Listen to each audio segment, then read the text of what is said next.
10 دلیل درباره میرزا اولوغبیک.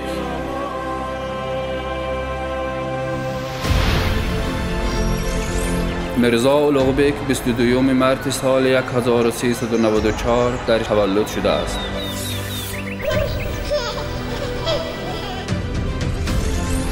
نام اصلی او محمد طرغی بوده، از جانب بابایش به وی تخلص اولوغبیک داده شده است. محمد طرغی صاحب خاطره مستحکم بوده، زبانهای عربی، فارسی، مغولی، خطایی را مکمل از خود نموده است.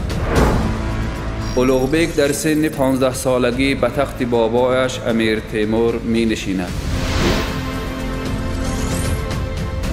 نخستین انشاءات انسامبل ریگستان که به صفت رمز سمرقند مشهور شده است، محض در زمان میرزا اولوغبیک بنیاد شده است.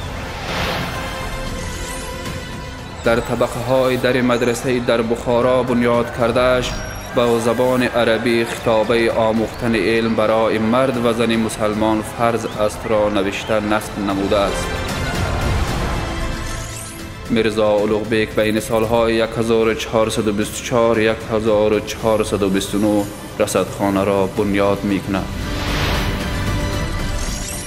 زیج جدید کورگانی که سال 1445 نوشته شده است، علامه را مشهور عالم کرده است. در این اثر موقع 1018 تا ستاره کائنات نشان داده شده است که این نشانداد عصرهای زیاد برای بهره‌نوردان همچون منبع با اعتماد معین کنی کوردینات های جغرافی خدمت کرده است. اگر تقویم سالانه میرزا اولوغبیک را با حسابنامه زمانوی مقایسه کنیم، در آن تنها 1 دقیقه و 2 ثانیه فرقیت را می‌بینیم. میرزا اولوغبیک 27 اکتبر سال 1449 وفات کرده است.